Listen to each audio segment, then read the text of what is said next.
Assalamualaikum warahmatullahi wabarakatuh. Di sini saya dan kelompok saya akan memaparkan materi Sistem Informasi Geografis dengan nama kelompok Ahmad Fajri Alam, Eka Febriana Rahma, Indah Aprilia Puspitasari, atau saya sendiri, Ladrika Eka Putri dan Rahman. Kami dari kelas 5A, Program Studi Teknologi Rekayasa Perangkat Lunak, Politeknik Pertanian Negeri Samarinda, jurusan Manajemen Pertanian tahun 2020-2021. Jadi di sini saya akan memaparkan pengertian dari data raster dan data vektor. Yang pertama, itu ada data vektor. Data vektor itu adalah sebuah data yang diperoleh dalam bentuk koordinat titik yang menampilkan, menempatkan, dan menyimpan data spesial dengan menggunakan titik, garis, atau area poligon. Terdapat 3 tipe bentuk data vektor, yaitu titik, garis, dan poligon, yang bisa digunakan untuk menampilkan informasi pada peta. Selanjutnya, yang kedua adalah data raster. Data raster adalah data yang disimpan dalam bentuk kotak segi 4, grid, atau sel sehingga terbentuk suatu ruang yang teratur. Foto digital seperti aerial fotografi atau foto satelit merupakan bagian dari data raster pada peta. Raster mewakili data grid kontinu. Nilainya menggunakan gambar berwarna seperti fotografi yang ditampilkan dengan level merah, hijau, dan biru atau yang biasa kita sebut RGB. Selanjutnya mengenai perbedaan data raster dan data vektor, dan selanjutnya materinya akan disampaikan oleh teman saya Ahmad Fajri Alam. Assalamualaikum warahmatullahi wabarakatuh. Perkenalkan, nama saya Ahmad Fajri Alam. Saya akan melanjutkan materi yang telah dijelaskan oleh teman saya tentang pengertian data raster dan data vektor. Di sini saya akan menjelaskan tentang perbedaan, kelemahan, dan keuntungan serta digitasi. Yang pertama, perbedaan berdasarkan tipe data. Yang penting sementara data raster adalah data kontinu, data vektor adalah data distrik. Lalu berdasarkan representasi data. Perbedaan lainnya adalah bahwa data raster mempresentasikan data dalam sel atau dalam matriks grid, sedangkan data vektor mewakili data menggunakan titik simpul berurutan. Lalu berdasarkan kompleksitas, selain itu data raster lebih sederhana daripada data vektor.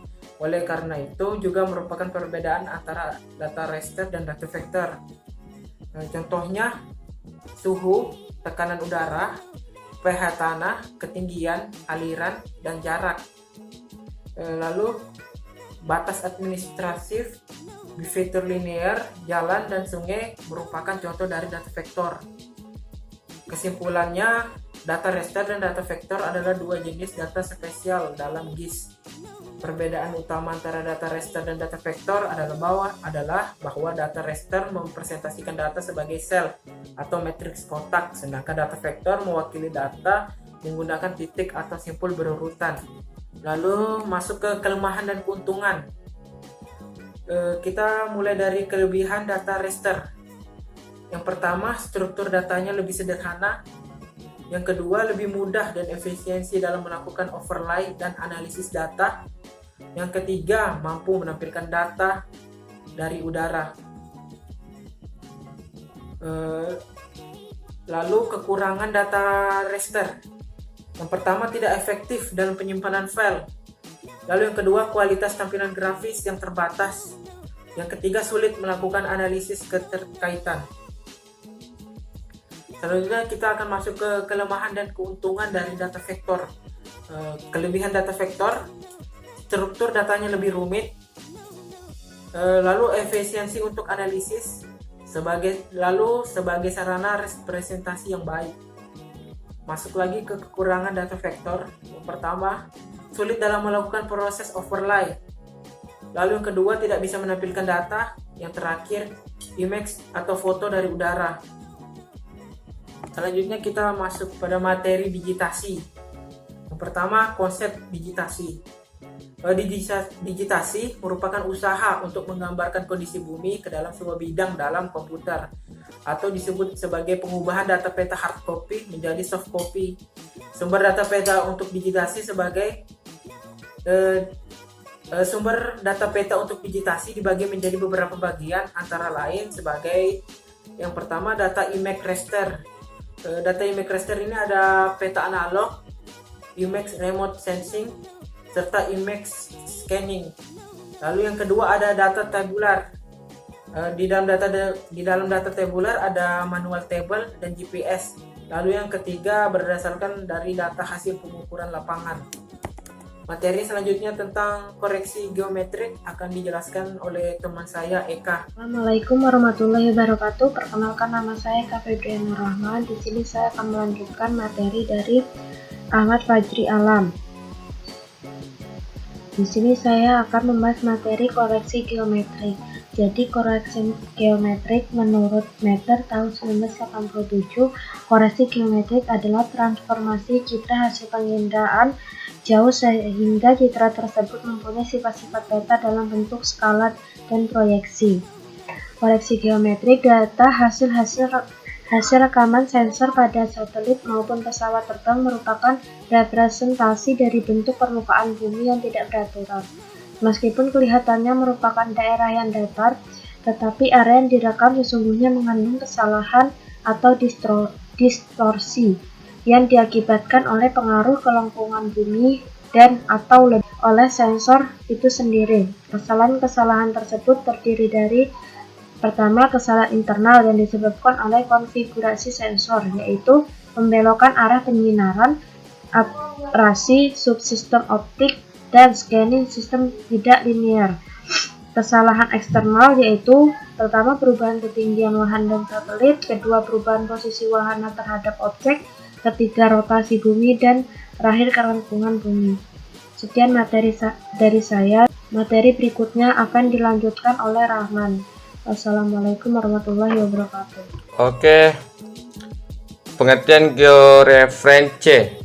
Georeferensi adalah suatu proses memberikan koordinat peta pada citra sesungguhnya. Sudah plan metris sebagai contoh pemberlahan sistem koordinat suatu peta, hasil jilitas peta atau hasil scanning citra.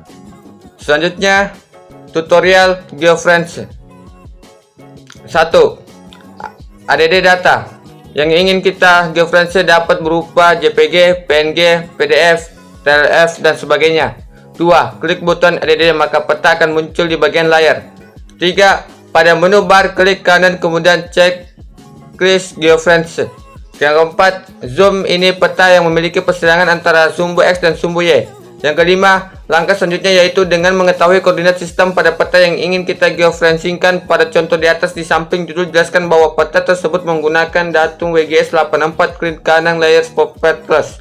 Yang keenam, pilih koordinat sistem geografis, koordinat sistem Word WGS 84, klik OK. 7. Kemudian kita memulai georeferencing dengan memasukkan koordinat dengan terlebih dahulu klik ADD Control Point, kemudian arahkan kursor pada persilangan antara sumbu X dan sumbu Y. Klik kiri kemudian muncul angka 1, artinya poin ke 1. Kemudian klik kanan pilih Output DBS of Lone and Lead. Yang ke-8, masukkan koordinat. Yang ke-9, masukkan titik koordinat lainnya. Semakin banyak titik koordinat yang dimasukkan, maka semakin tinggi tingkat akurasi pada tutorial ini. Kita mengambil sebanyak 4 titik. Setelah itu klik kanan, file digitasi JPG pada layar data, export data.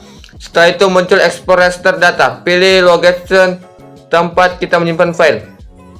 Dan format kali ini kita menggunakan format TIFF. Klik save. 10. Akan muncul pertanyaan apakah akan ditampilkan di dalam layar. Pilih yes.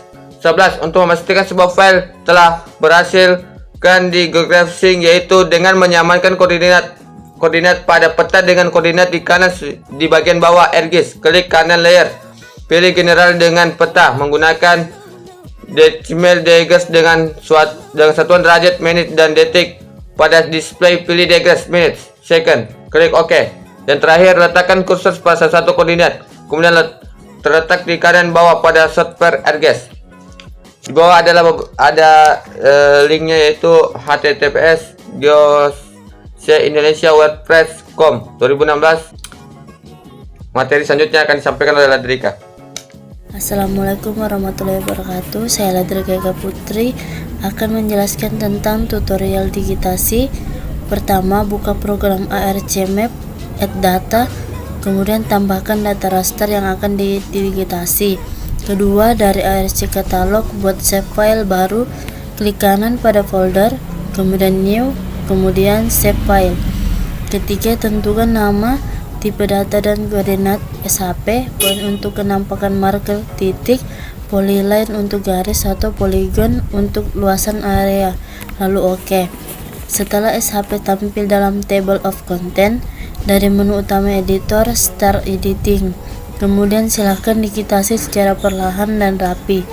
Setelah selesai, klik kanan dan finish cut. Simpan hasil digitasi dari menu utama editor dan save editing. Sampai di sini proses digitasi sebenarnya sudah selesai. Namun bagi yang ingin editing fitur SHP seperti penggantian fill color, with border atau transparansi dapat disesuaikan sendiri sesuai keinginan. Untuk penggantian fill pattern, klik kanan layar table of content, kemudian properties. Hasil penggantian fill pattern akan tampak sebagai berikut. Sumber materi ini didapatkan dari http://dutayosomulyo.desa.id/12/21 digitasi peta menggunakan ARC-GIS. Sekian dari saya. Assalamualaikum warahmatullahi wabarakatuh. Oke, demikian pemaparan materi sistem informasi geografis dari kelompok kami. Semoga bisa bermanfaat. Kurang lebihnya kami mohon maaf. Wassalamualaikum warahmatullahi wabarakatuh.